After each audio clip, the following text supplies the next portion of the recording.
Tips para vivir el culto en tu casa. Prepara tu hogar para participar, creando un ambiente propicio. Toma las medidas que sean necesarias para que nada ni nadie puedan interrumpir este momento. Por ejemplo, silenciar tu teléfono. Hazlo con tiempo, sin afán. Prepárate tú también. Una vez preparado el lugar, ahora te invitamos a que te prepares, ya sea de manera individual o en familia, para tener un encuentro con el Señor. Si estás solo, recuerda que formas parte del cuerpo de Cristo y estamos unidos por el Señor, así que no estás solo. Abre bien los oídos y también el corazón.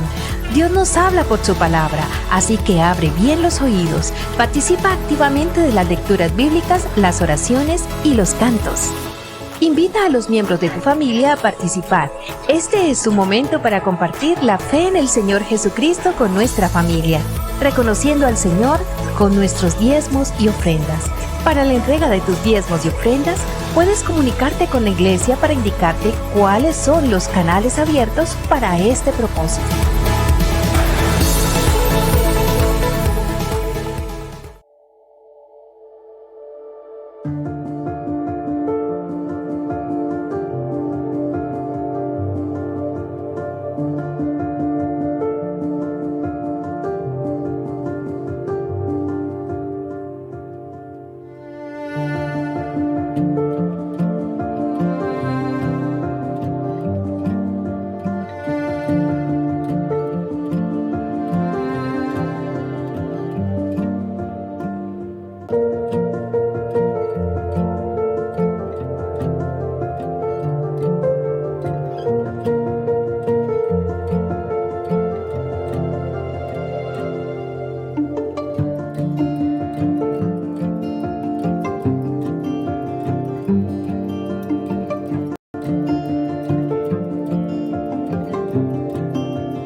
Muy buenos días, mis amados hermanos. Dios me les bendiga. Sean todos bienvenidos a este espacio en el cual nos encontramos con nuestro Señor allí en nuestra casita, en el calor de la familia, dándole gracias al Señor por darnos la oportunidad de finalizar una semana y de iniciar otra. Así que le invito para que se coloque cómodo, envíele el link a un familiar, a un amigo, a todos sus contactos, y de esa manera todos vamos a estar juntitos, conectaditos, alabando y exaltando el nombre del Señor en el día de hoy.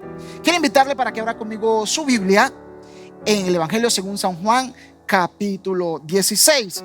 Y vamos a estar leyendo desde los versículos 5 hasta el versículo 15. Ahora vuelvo al Padre que me envió, pero ninguno de ustedes me pregunta, ¿a dónde vas? Al contrario, como les he dicho estas cosas, se han entristecido mucho. Pero les digo la verdad, les conviene que me vaya, porque si no lo hago, el Consolador no vendrá a ustedes. En cambio, si me voy, se los enviaré a ustedes. Y cuando Él venga, convencerá al mundo de su error, en cuanto al pecado, a la justicia y al juicio. En cuanto al pecado, porque no creen en mí. En cuanto a la justicia, porque voy al Padre y ustedes ya no podrán verme.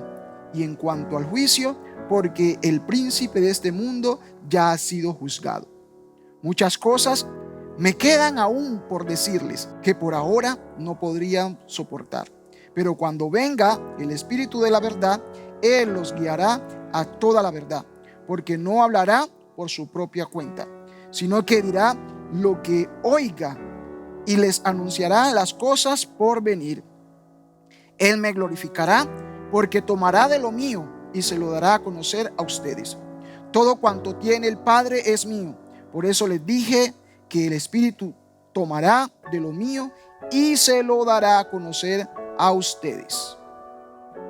Señor, en esta mañana te damos gracias por tu Espíritu Santo. Te damos gracias, Señor, por el Consolador. Aquella promesa que tú diste, Señor, que vendría. El Consolador, el cual es nuestra guía, el cual es nuestro Maestro, que nos enseña, que nos convence, que nos afirma en todas las cosas. Y en esta mañana, Dios, te alabamos, te adoramos y te exaltamos, Señor, por tu obra perfecta, Señor. Gracias por tu cuidado permanente, por tu presencia permanente en medio de tu iglesia y en la vida de cada creyente. Por medio del Espíritu Santo, tú habitas, Señor, en cada vida, en cada corazón que te ama, que cree y que espera en tu venida. Gracias, Señor Jesús. Gracias por el Pentecostés. Gracias por la presencia de tu Espíritu Santo en medio nuestro. En Cristo Jesús. Amén y amén. Gloria a Dios. Vamos con alegría. Glorifiquemos el nombre del Señor en este nuevo día. ¡Aleluya!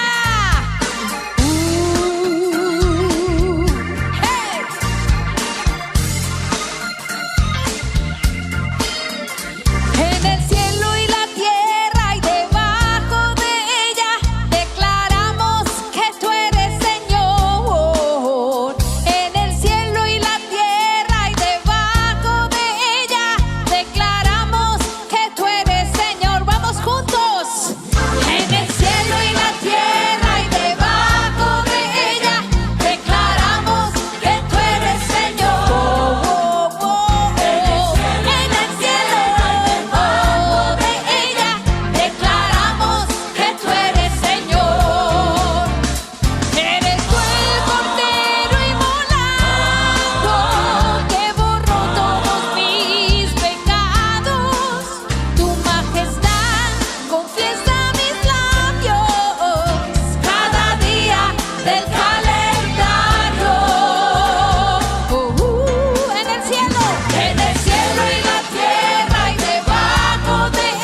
Declaramos que tú eres el Señor de señores.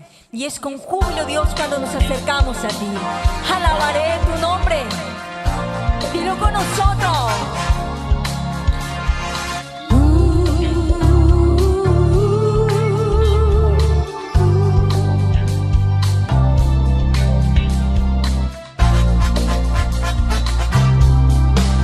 Alabaré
llegado el momento de continuar dándole gracias al Señor por lo que Él ha hecho en nosotros, por la presencia de su Espíritu Santo en nuestras vidas, quien da testimonio de las cosas, de las maravillas de la obra de Dios. Juan capítulo 16 versículo 14 dice: Él me glorificará, porque tomará de lo mío y se lo dará a conocer a ustedes. Es el Espíritu Santo quien toma de esas cosas maravillosas del Padre y nos las da a conocer a nosotros. Y es convencidos por Él, redarguidos por Él, enseñados por Él, que hoy podemos con un corazón rebosante de alegría y de gozo disponernos para alabar y glorificar a Dios, honrándolo a través de nuestros diezmos y de nuestras ofrendas, compartiendo en la canasta del amor con los necesitados. Así que le invitamos para que se disponga lo que Dios ha propuesto en su corazón, lo que Dios le ha dicho que haga. Vamos a rendirle a Él nuestra adoración. Le invito para que oremos reconociendo que a Él le pertenecen todas las cosas. Y motivados por su Espíritu Santo, vamos a obedecer, diezmando y ofrendando para gloria y honra de nuestro buen Dios. Señor Jesús, en esta mañana seguimos alabando y exaltando tu nombre. Convencidos estamos de esa obra maravillosa de tu Espíritu en medio nuestro, quien nos redarguye, quien nos corrige, quien nos enseña, quien nos revela, Dios del cielo, aquello que ante ti es agradable y es perfecto. Gracias por la oportunidad que tú nos das de ofrendar, de diezmar, de compartir con el necesitado en la canasta del amor. Presentamos esta ofrenda con acción de gracia. Presentamos nuestro diezmo en dependencia de ti, creyendo, Dios, que tú eres el dueño de todo. En Cristo Jesús. Amén. Proclamando que tú eres el Rey de Reyes. Nuestra fortaleza viene de ti, Dios de los cielos. Gracias, Jesús. Es más dulce que la miel y tu misericordia es nueva cada día. Tu amor por mí es más dulce que la miel y tu misericordia es nueva cada día. Es por eso que te alabo, es por eso que te sirvo, es por eso que te doy todo mi amor. Es por eso que te alabo, es por eso que te sirvo, es por eso que te doy todo mi amor. Es por eso que te alabo, es por eso que te alabo, es por eso que te sirvo, es por eso que te doy todo mi amor. Es por eso, Señor, es por eso que te alabo y es por eso que te sigo, te busco, es por eso que te doy todo mi amor.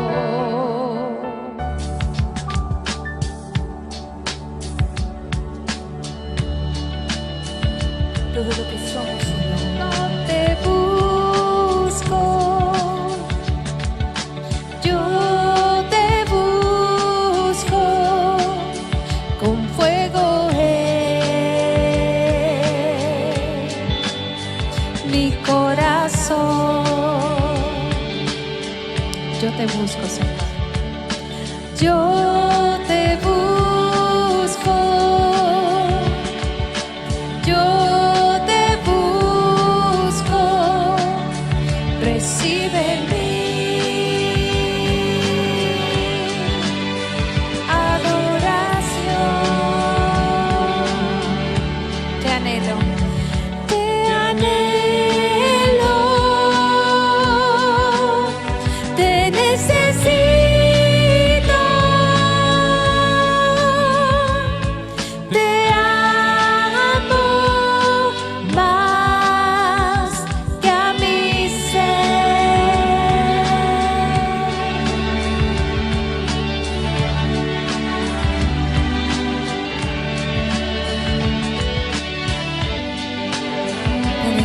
Señor, más que nuestro ser, ante tu presencia postrado, Dios, reconociendo tu grandeza, Dios. Dile, Señor, yo te busco. Yo te busco, Señor, con todo mi corazón. Con fuego mi corazón.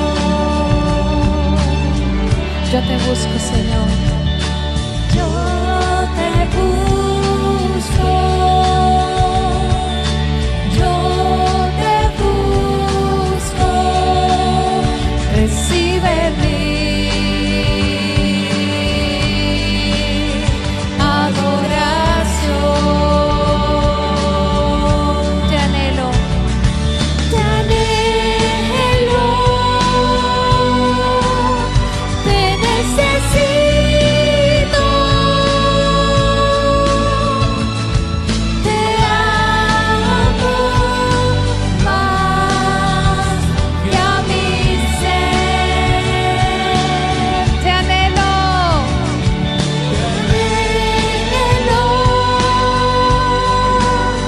Te necesito. Te amo más que a mi ser. Más que a mi ser. Más que a mi ser. Más que a mi ser, Señor. Más que a mi ser.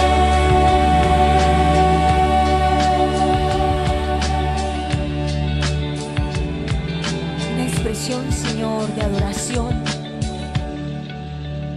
Un cántico, Dios, donde nos acercamos a rendirnos delante de tu presencia, donde te decimos, Señor, yo te anhelo, yo te necesito más que a mi ser.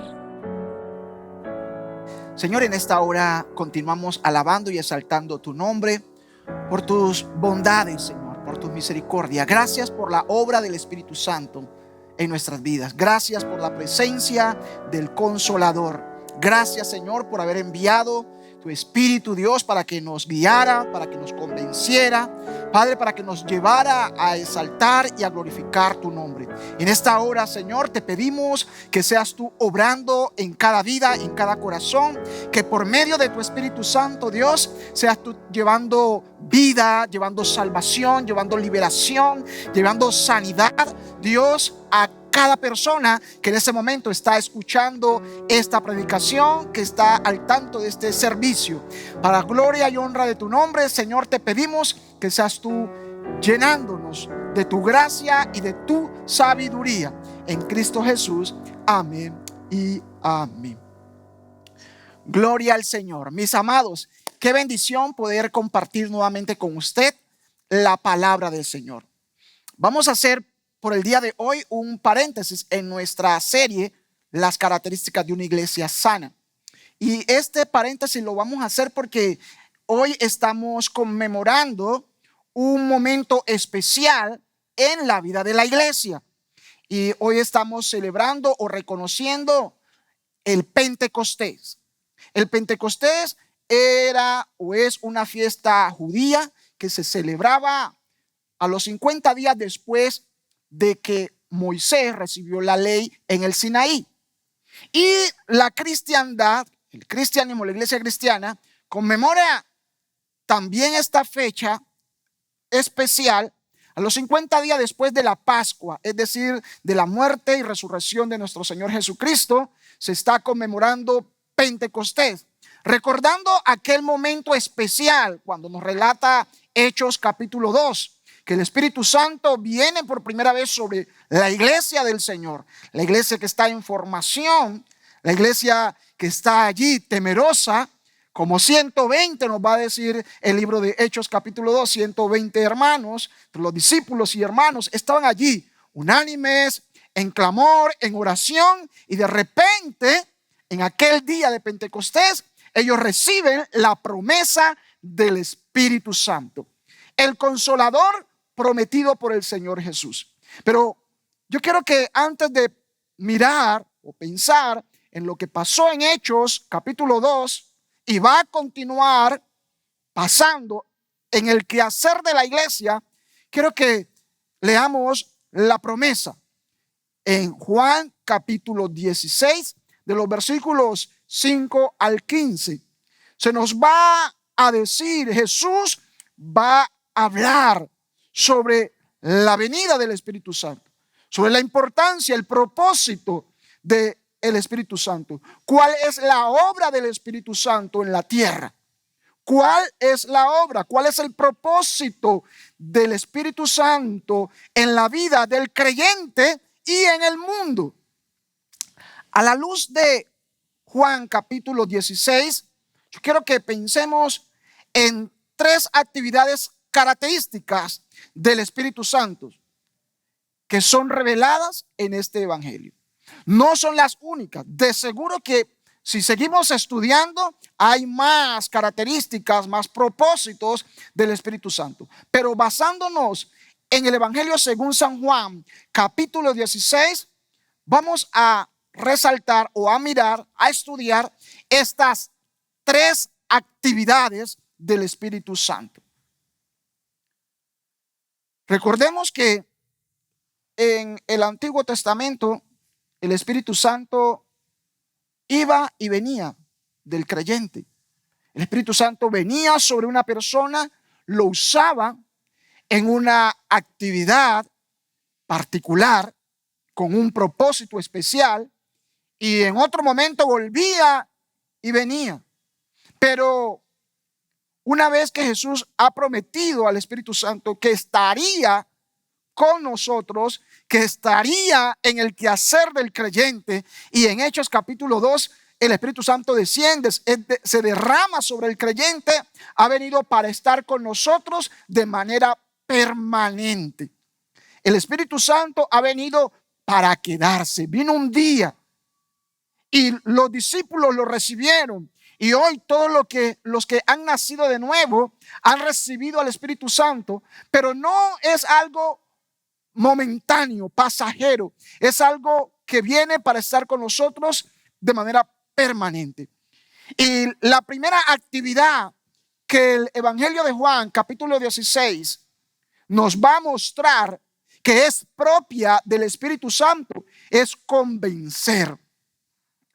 Juan capítulo 16 versículo 8 al 10 dice lo siguiente: y cuando Él venga, convencerá al mundo de su error en cuanto al pecado, a la justicia y al juicio.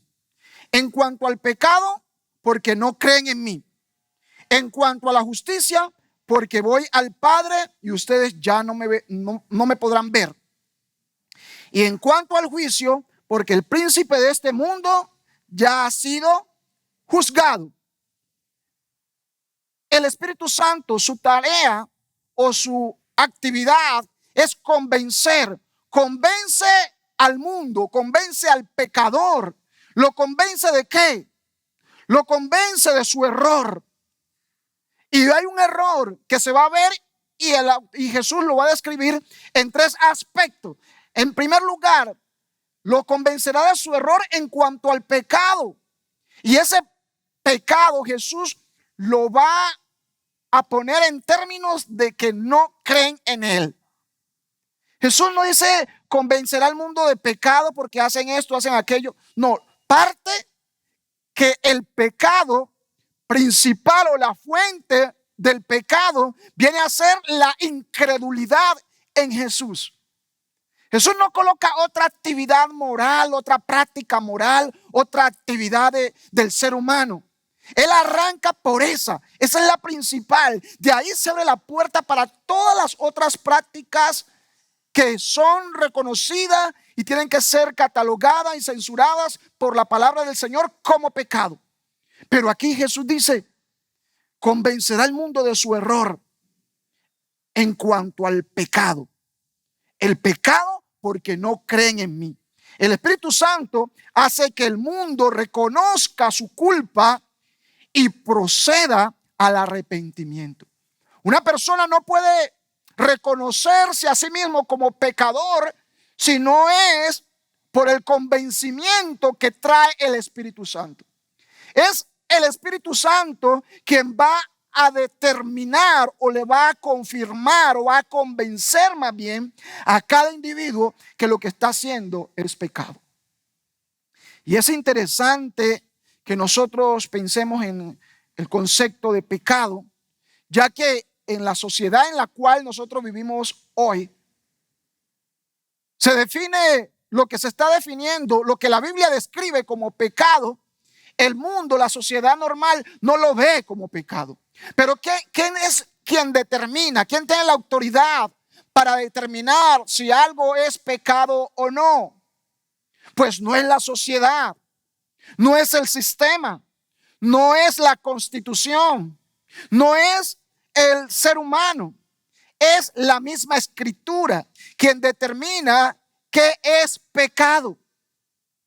Y con esa descripción o definición que la Biblia nos da de lo que es pecado, ahora viene a ser el Espíritu Santo quien nos convence, quien convence al mundo que está en pecado, que su incredulidad es pecado. Para el mundo, para la sociedad, para el sistema, la incredulidad no es pecado. No, la incredulidad puede ser cualquier otra cosa, puede ser tomada como la puerta para el conocimiento, para una sociedad o una persona que quiere desarrollarse intelectualmente. Pero la incredulidad, la Biblia la va a catalogar como pecado. Y es que Jesús ya lo ha dicho en el mismo Evangelio de Juan, capítulo 3, versículo 18. El pecado de la incredulidad conduce a la condenación. Juan, capítulo 3, versículo 18 dice lo siguiente: el que cree en él no es condenado, pero el que no cree ya está condenado por no haber creído en el nombre del Hijo único de Dios. La incredulidad viene a ser como esa puerta a la condenación. Quien no cree en él ya ha sido condenado, dice Juan. Entonces Jesús lo que le está diciendo es: el Espíritu Santo los va a convencer de pecado. ¿Y cuál es ese pecado? ¿Cuál es ese pecado que lleva a la condenación? Automáticamente, la incredulidad en Jesús. El no creer en Jesús como Hijo de Dios, como único y suficiente Salvador. Allí está lo que Dios nos quiere hablar en esta mañana. Allí está lo que conduce a la perdición al ser humano: la incredulidad. Y esa incredulidad que el mundo la puede justificar como algo normal, porque vivimos en un mundo que quiere pruebas para creer, ¿verdad? Que lo que no se puede tocar, que lo que no se puede medir, entonces es cuestionable. Y ese es el reto y el desafío que tiene el mundo. Y Jesús está diciendo: su pecado es que no creen en mí. Y el Espíritu Santo los va a convencer que eso es un pecado, que es un pecado y que ese pecado lo lleva a la condenación. Quien no cree en él como Hijo de Dios, Hijo único de Dios, único mediador, único Salvador, único Redentor, ya ha sido condenado porque ha rehusado a creer en él. Entonces la obra del Espíritu Santo es convencer al mundo de su error en cuanto al pecado. ¿De cuál pecado? Que no han creído en Jesús. Convencer al mundo en cuanto a la justicia, porque voy al Padre. El Espíritu condena al mundo por su autojusticia, la cual es imperfecta, su falsa justicia. El Espíritu Santo es quien convence al mundo que la verdadera justicia no es algo propio, que la verdadera justicia no depende de los esfuerzos humanos, sino de la obra redentora de Cristo. Es el acto de Cristo, la verdadera justicia. Su muerte, su resurrección, su muerte vicaria, su muerte en reemplazo de nosotros. Es allí el Espíritu Santo convenciendo de justicia, convenciendo al hombre de que no puede justificarse en sí mismo, convenciendo al hombre que la verdadera justicia radica en obedecer, en creer en Cristo, en venir a acudir a Cristo, acudir a Dios, no por mis propios méritos, sino por los méritos de Cristo, considerando a Cristo, viendo a Cristo como aquel que llevó todos mis pecados en la cruz del Calvario. El Espíritu Santo hace que los pecadores reconozcan la justicia perfecta de Dios para que admitan que han fallado. Es el Espíritu Santo quien está allí obrando, convenciendo. Entonces, el Espíritu Santo no ha venido para entretener al creyente. El Espíritu Santo, su función no es que en la congregación se vivan simplemente momentos eufóricos. El Espíritu Santo ha venido para convencer al mundo, convencerlo de pecado, que su incredulidad es un pecado, convencerlos de justicia, de la verdadera justicia, convencerles y hacerles ver que su falsa justicia, su autojusticia es imperfecta, que la verdadera justicia está en Cristo, es la obra de Cristo, la obra redentora de Jesús, que la verdadera justicia es aquella en la cual Dios pide una sentencia y alguien justo muere por el pecado de los injustos. Y es justicia cuando nosotros reconocemos a Jesús como el santo, como el perfecto, y nos vemos a nosotros como los pecadores, los que debíamos de estar en esa cruz, pero Él tomó nuestro lugar. El Espíritu Santo ha venido para convencer en cuanto al juicio, porque el príncipe de este mundo ya ha sido juzgado. El juicio consiste en una condena justa, en el derrocamiento de Satanás por medio de la muerte y la resurrección de Jesús. El que gobierna este mundo, es decir, Satanás, ha sido juzgado ya, ha sido condenado ya. Los seres humanos no pueden llegar a entender la obra del Espíritu Santo a menos que lo vean a partir de lo que el mismo Jesús por la Escritura está diciendo que Él ha de hacer en la vida de cada creyente, y no solamente en el creyente, sino también en el mundo. La obra del Espíritu Santo está en favor y en medio de la iglesia, pero también la obra del Espíritu Santo se refleja en esta actividad en el mundo, convenciendo, porque antes de ser creyentes éramos incrédulos, antes de vivir en esa vida de santidad, antes de ser redimidos, estábamos en el pecado, y para ser redimidos tuvimos que haber sido pecadores, estando en pecado. En ese mundo de pecado donde viene el Espíritu Santo y me convence del problema que yo tengo y me convence de que la única solución a este problema se llama Jesucristo. Nadie llega al camino, nadie llega a Cristo si no lo convence primero el Espíritu Santo. Si el Espíritu Santo no le muestra, no le convence que Él está en un gran problema, que es un pecador, que esa incredulidad que Él tiene es un pecado. Sin la obra del Espíritu Santo, nadie puede ser redimido. Nadie puede venir a Cristo para ser redimido. Cristo nos redime.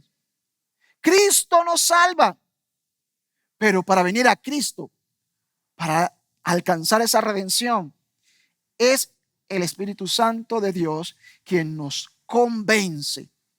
Es el Espíritu Santo de Dios convenciendo al mundo de su pecado, convenciendo al mundo de la verdadera justicia de Dios, convenciendo al mundo de que la justicia que el mundo tiene es imperfecta y que la verdadera justicia es la de Dios, y que en la justicia de Dios la paga del pecado es muerte. Por cuanto todos han pecado, todos deben ser destruidos. Y en esa justicia de Dios, el hombre perfecto, Jesucristo el Santo, muere por los pecadores, porque en la justicia de Dios se requiere un sacrificio por el pecado. En la justicia de Dios, el pecador tiene que morir. Y Jesús toma nuestro lugar. Y es el Espíritu Santo que nos lleva, nos convence y nos hace entender la gracia de Dios, que siendo aún pecadores y que por la justicia de Dios debíamos morir, la gracia de Dios viene a través de Jesucristo y Él toma ese lugar, muere por nuestros pecados, toma nuestro lugar, muere en lugar nuestro y nos da vida eterna. Es el Espíritu Santo quien hace que el ser humano pueda ser convencido de esto, que Jesús es el sustituto, que Jesús es el sacrificio perfecto, que Jesús murió en mi lugar. Es el Espíritu Santo quien convence de ese juicio justo, porque los juicios de Dios son justos, y que Dios trae toda obra a juicio, y Satanás no es la excepción. Él también ya es juzgado. Dice la palabra que de juicio convencerá de juicio, porque el príncipe de este mundo ya ha sido juzgado. Y el juicio que Dios impone sobre Satanás es un juicio justo, es el derrocamiento de su imperio de maldad por toda la maldad que ha hecho, por su rebelión inicial. Por todo esto será enjuiciado, derrocado y condenado. En segundo lugar, ya vimos entonces que el Espíritu Santo viene para convencer al mundo, para tener ese acercamiento, para que el ser humano pueda venir, pueda salir de las tinieblas a la luz. Es el Espíritu Santo quien nos trae. Es por el Espíritu Santo que nosotros salimos de ese mundo en oscuridad, de ese mundo de incredulidad, de ese mundo en injusticia, y venimos ahora al camino, venimos a Cristo. El Espíritu Santo está obrando en la vida del ser humano aún antes de que éste sea creyente. La acción del Espíritu Santo no está limitada al grupo que ahora tiene fe. Es decir, la acción del Espíritu Santo no está limitada a la iglesia, a la liturgia, al culto que la iglesia hace. La acción del Espíritu Santo traspasa el momento del culto, traspasa las fronteras y los límites de la iglesia. La obra del Espíritu Santo es en el mundo, convenciendo al mundo inconverso, incrédulo, convenciéndolo de su pecado y trayéndolo a la fe. Nos convence estando en tinieblas, nos convence estando en incredulidad, nos convence de que la incredulidad es un pecado y que seremos condenados por no creer en Jesús.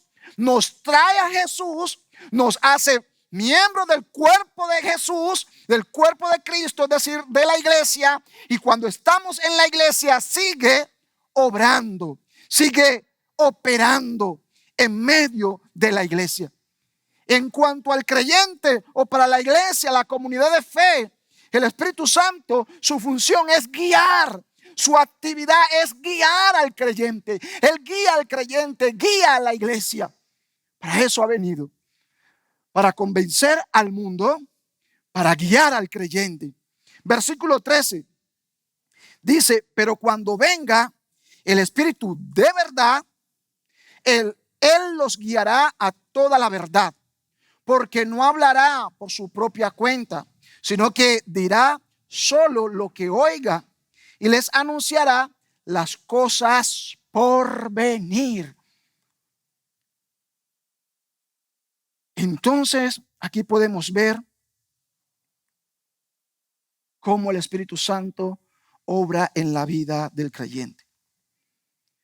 La verdad a la cual el Espíritu Santo guía al creyente es la verdad acerca de Cristo.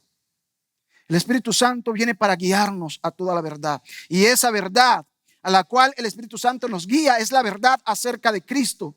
El Espíritu Santo también nos ayuda a discernir entre el bien y el mal. El Espíritu Santo les dirige a los creyentes, así como dirigiría a los discípulos. Los va a dirigir a nosotros y nos va a guiar a dar frutos dignos de arrepentimiento, los frutos que agradan a Dios. Miren, cuando el texto nos va a decir que Él nos guiará hacia toda verdad, tenemos que pensar en lo que Jesús ha dicho en Juan capítulo 14, versículo 6, tocante a Él. Jesús dice: yo soy el camino, la verdad y la vida. Entonces, cuando el texto nos está diciendo, cuando Jesús está diciendo que una de esas acciones, de esas actividades del Espíritu Santo es guiarnos hacia la verdad, tenemos que entonces inmediatamente mirar la verdad alrededor de la persona de Cristo. Jesús ya se ha descrito como la verdad. Jesús ha dado una definición de sí mismo como la verdad. Entonces, que el Espíritu Santo nos guiará hacia toda verdad, nos guiará a Cristo, a todo lo relacionado con su persona, su divinidad, su humanidad. Una iglesia cristocéntrica, una iglesia donde Cristo es revelado plenamente por la Escritura y el Espíritu Santo está allí guiándonos en esa verdad. En el siguiente capítulo, en Juan capítulo 17, versículo 17, Jesús está orando al Padre y dice: Padre, santifícalos en tu verdad. Tu palabra es verdad. Entonces, la función o la actividad del Espíritu Santo de guiarnos, guiar al creyente, guiar a la iglesia a la verdad, tiene que ver entonces con la persona de Cristo y con la autoridad de la palabra de Dios. Porque Jesús está diciendo: yo soy la verdad. Y luego nos dice: la palabra del Señor es la verdad. Y no hay una discrepancia aquí, porque Cristo es el verbo de Dios y verbo es palabra.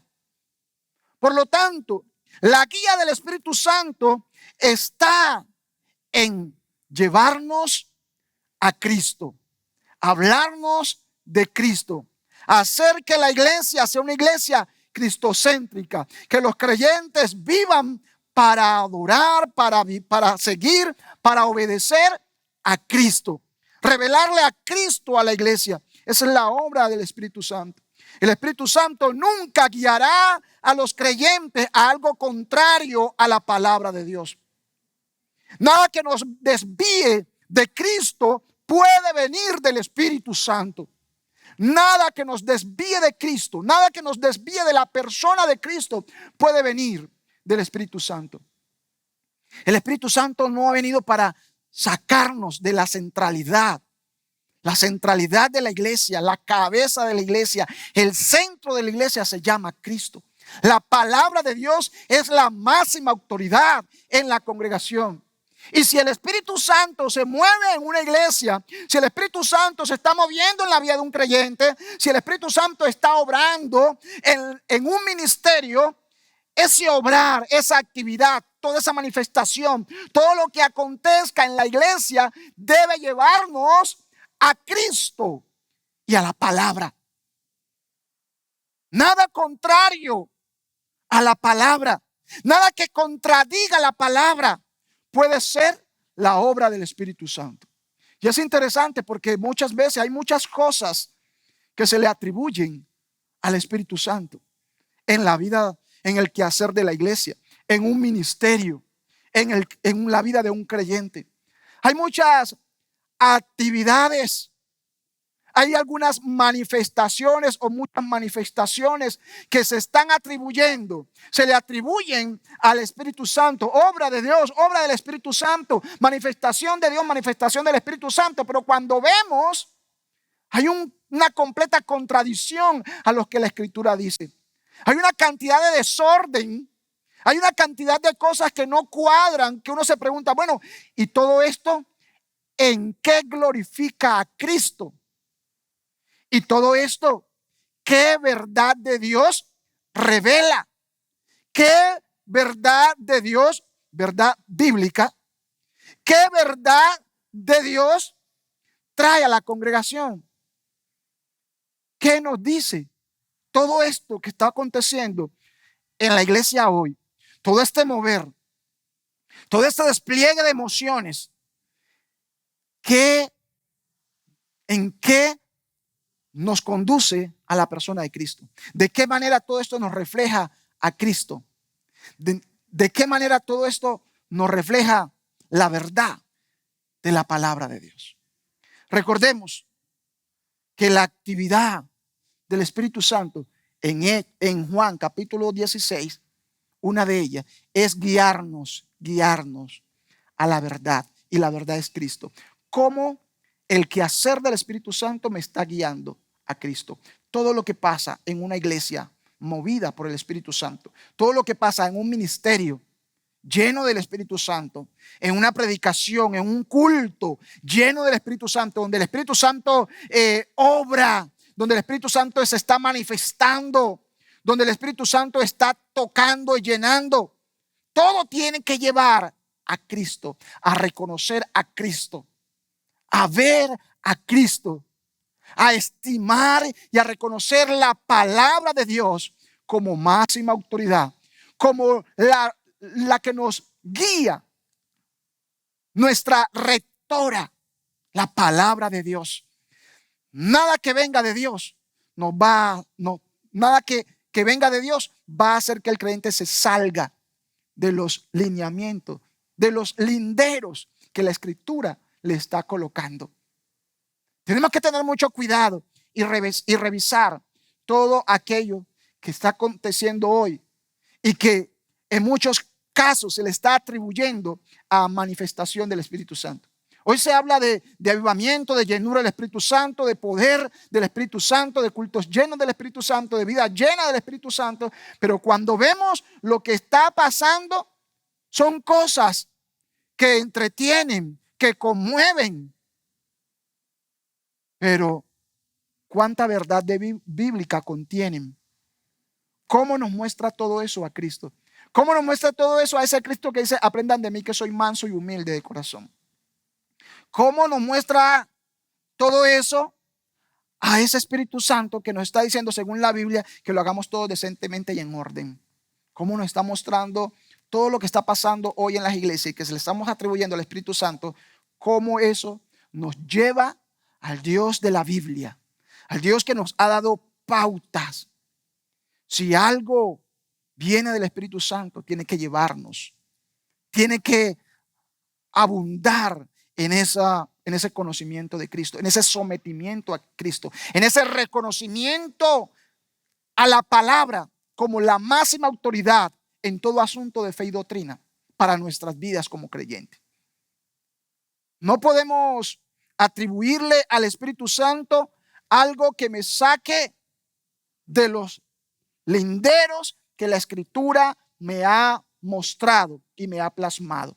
La obra del Espíritu Santo me ha de llevar a reconocer la autoridad de la Escritura sobre mi vida por encima de lo que yo pueda ver, sentir u oír.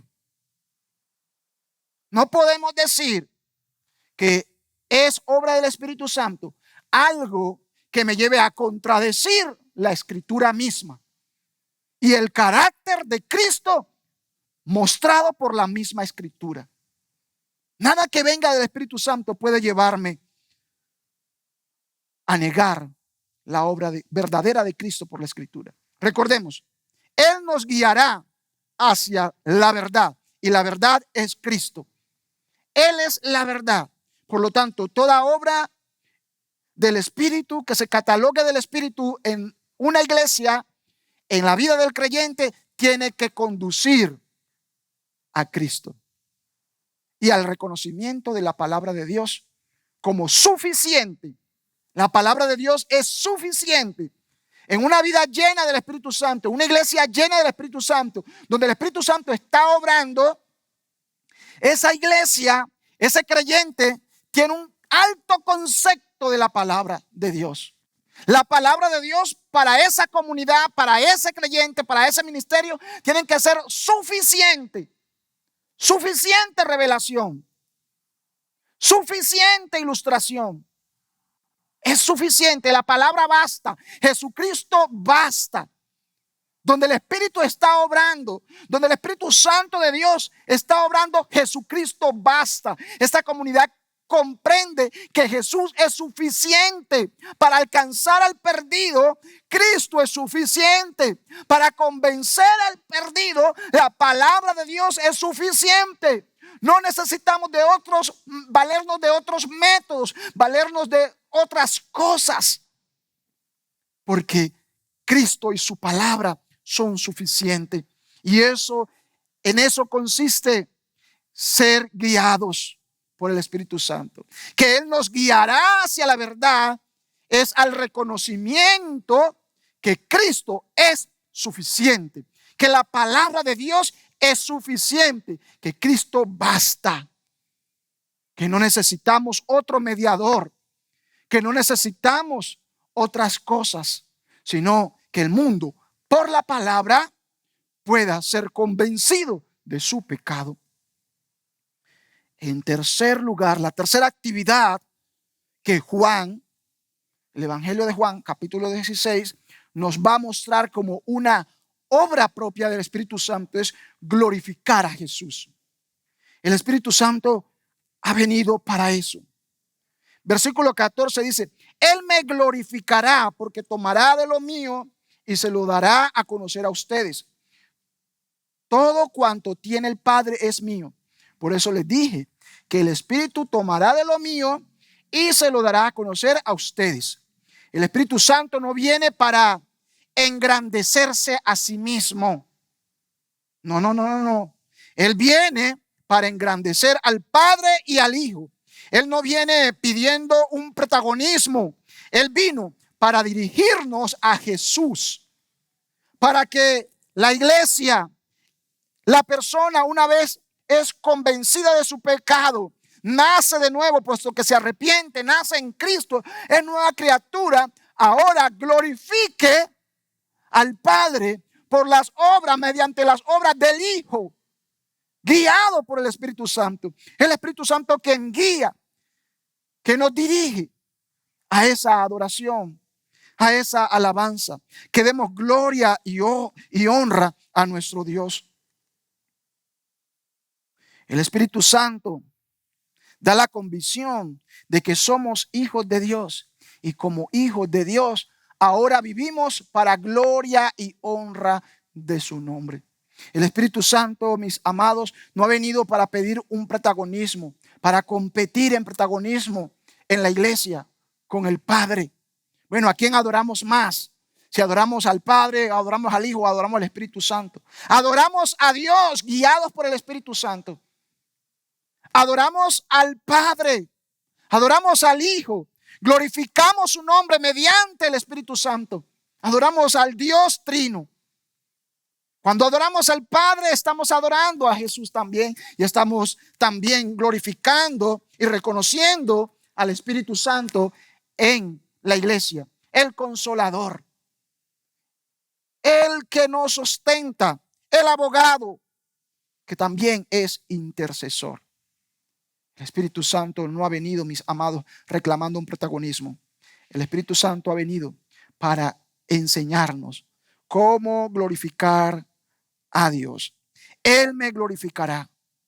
Cada momento, en cada ocasión que el creyente vive para Dios, está glorificando a Jesús.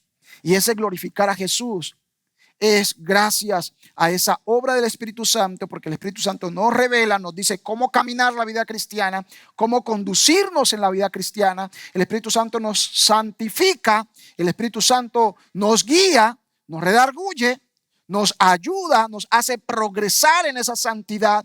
Y cada vez que vivimos en esa santidad, cada vez que actuamos de manera coherente con nuestro llamamiento, estamos glorificando a Dios.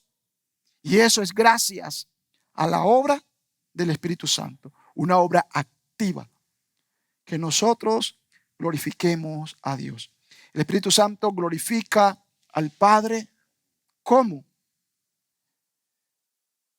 Él me glorificará tomando de lo mío y se lo dará a conocer a ustedes. Cuando nosotros conocemos lo que Dios quiere que hagamos, cuando nosotros conocemos de la voluntad de Dios, allí el Espíritu Santo está glorificando a Jesús. Porque al conocer la voluntad de Jesús, cuando nosotros conocemos esa voluntad, ahora nosotros actuamos para gloria y honra de su nombre. Y ese actuar de manera coherente, ese vivir para Él, ese vivir para su gloria, es producto de ese obrar del Espíritu Santo. Y allí, de esta manera así, vemos como el Espíritu Santo tiene una acción constante. Podríamos decir un trabajo constante en la comunidad de fe. Un trabajo y una actividad constante en el quehacer de la iglesia. Un trabajo constante en el mundo. Mis amados, recordemos entonces que es obra del Espíritu Santo convencer al mundo de pecado, guiar al creyente en la verdad y glorificar a Jesús, revelándonos todo aquello que el Padre tiene para que nosotros de esa manera vivamos para Él. Y en la medida en que nosotros vivimos para Dios, le exaltamos, le glorificamos. Y todo eso ha podido lograrse gracias a la actividad permanente del Espíritu Santo en nuestras vidas. Quiero invitarle para que ahí donde está incline su rostro y demos gracias a Dios. Demos gracias a Dios por su Espíritu Santo. Demos gracias al Señor por el Consolador. Gracias, Señor, te damos por la presencia del Espíritu Santo, por la presencia permanente del Espíritu Santo. Gracias, Señor, porque Él es quien nos convence.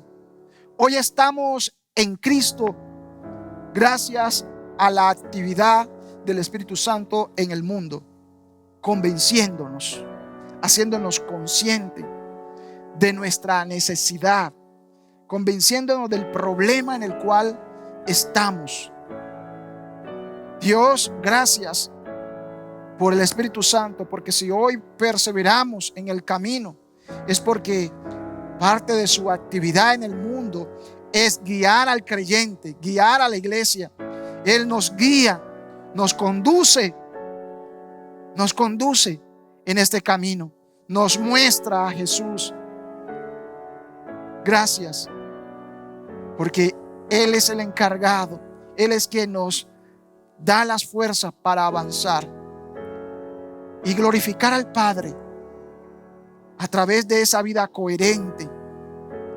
Dar gloria y honra al Padre cada día a través de esa obediencia a su palabra, esa obediencia a su voluntad.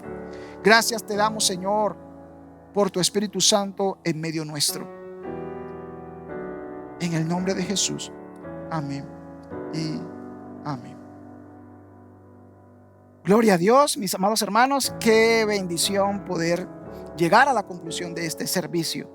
Y antes de que se pare de su asiento, queremos invitarle para que allí con la persona con la cual ha estado disfrutando de este servicio puedan dialogar qué les ha dicho Dios, qué les ha hablado Dios en esta mañana a través de este servicio.